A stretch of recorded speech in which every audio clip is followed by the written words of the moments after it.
ईसा मसीह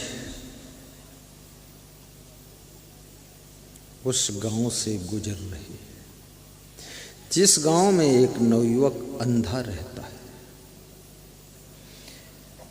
जन्म से अंधा है, उसको अंधे होने का ज्यादा दुख नहीं, लेकिन वो जिसका बेटा है उस माँ बाप को उसके अंधे होने का बहुत दुख है। उस अंधे के भाइयों को दुख है, बहनों को दुख है, और सबके मन में करुणा है कि इस अंधे को आंख मिल जाए।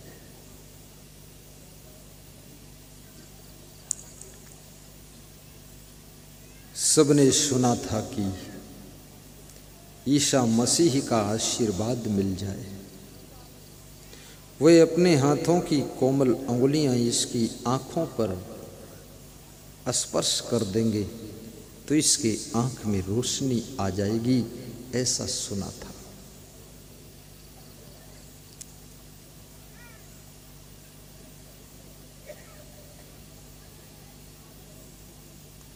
तेजस्वी महान पुरुष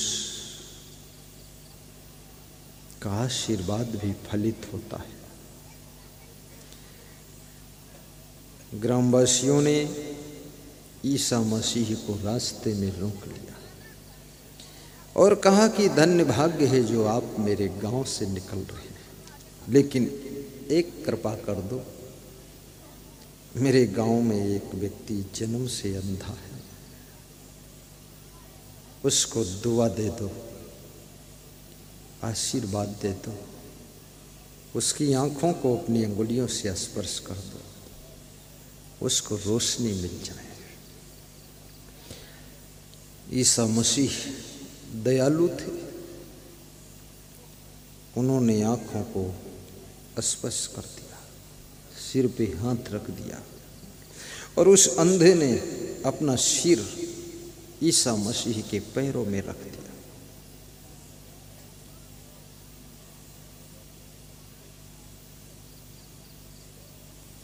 थोड़ी देर के बाद उसकी आंखों से धुंधला धुंधला दिखने लगा, 1 घंटे बाद साफ दिखने लगा। ईसा मसीह तो चले गए। किसी का उपकार करना, फिर उसके पीछे मत पड़ना कि उसके लिए आपको धन्यवाद दे, धन्यवाद की भी भूख मत रखना। ईसा मसीह जा चुके हैं।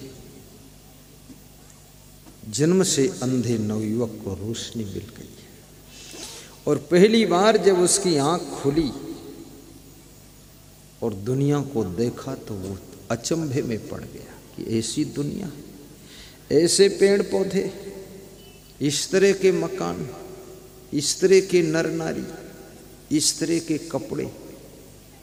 क्योंकि आंख ना हो तो तुम दुनिया की किसी चीज को देख नहीं सकते हो। ये आंख बड़ी महत्वपूर्ण है, इसलिए आंख को कृपया संभाल कर रखिए। और आंख तो सबको मिली है, पर आंख से क्या देखना चाहिए और क्या नहीं देखना चाहिए, ये ज्ञान किसी बिरले को मिलता है। जो नहीं देखना चाहिए आंख से लोग वो देख लेते हैं, और जिसे देखना चाहिए उससे जिंदगी भर आंख से देखते ही नहीं है। आंख पाना भी व्यर्थ हो जाता है। ये आंख क्यों मिली है आपको? उनका दर्शन कीजिए इन आंखों से, जिनके दर्शन से तुम्हें मार्गदर्शन मिल जाता है। उन फूलों को देखिए जिन फूलों से अपनी जिंदगी को फूल जैसा कोमल खुशबूदार बनाने की प्रेरणा मिलती है। इन आंखों से वेश्याओं का दर्शन मत कीजिए, इन आंखों से गलत दृष्टि मत रखिए, और याद रखना जिसकी दृष्टि अच्छी हो गई उसके लिए सृष्टि भी अच्छी हो गई, जिसकी दृष्टि बिगड़ गई उसके जीवन की सृष्टि बिगड़ जाती है।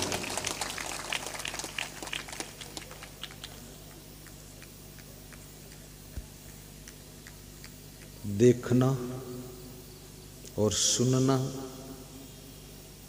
ये दोनों बड़ी महत्वपूर्ण चीज है। जो सुनने योग्य है उसको सुनिए, जो सुनने योग्य नहीं वो मत सुनिए। ये गंदे गंदे गाने सैया बलमो सजना रजना, मेरी जान जा रही है, खोपड़ी उड़ी जा रही है, ये सब फालतू बातें। ये हीरो हीरोइन के गीत न जाने कैसे हीरो हीरोइन गाते हैं। हीरो हीरोइन बुद्धिमान है, कवि भी है, और नई नई कविता बना करके कुछ गाता रहता है, और वही गाता है जो तुम्हारे मन को भाता है। वो जानता है सब नालायक लोग हैं, तो ऐसा गाओ, इनको और नालायक बनाओ।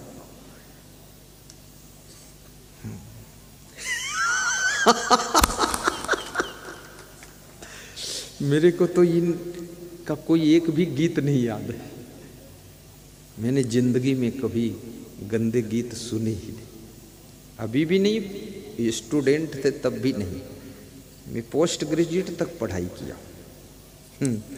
यूनिवर्सिटी में, डिग्री कॉलेज में, कभी भी कोई एक भी फिल्म नहीं देखा और ना तो एक गीत सुना।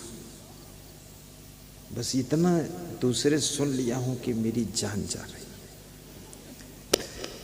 है। मैंने कहा इनकी जान जा रही है, ये मुर्दा पीछे से जा रहा है। हाँ, ये लाश कहाँ जा रही है। बहुत मेहरकुल्ला लोग हैं, फालतू बात करता है।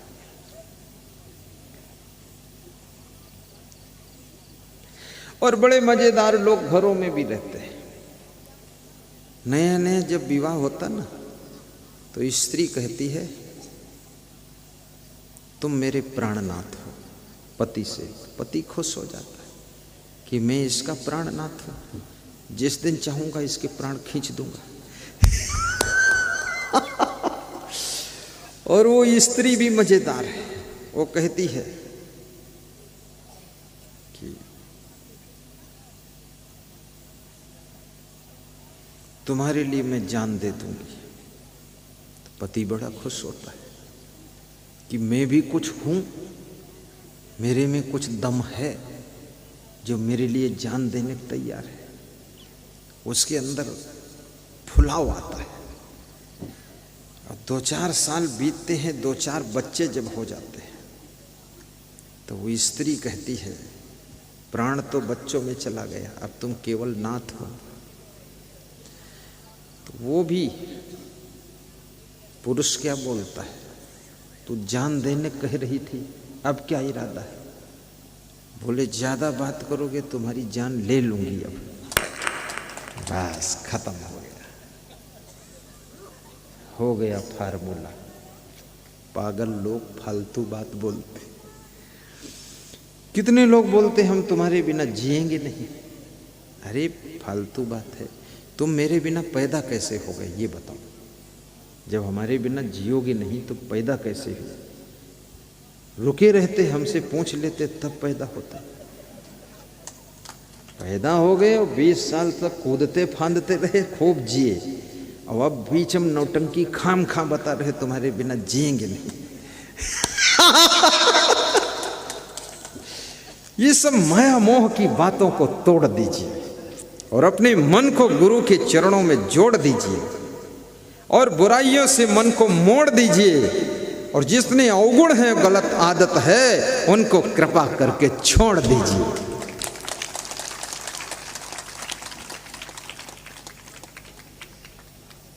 जान वान देने की जरूरत नहीं किसी के लिए।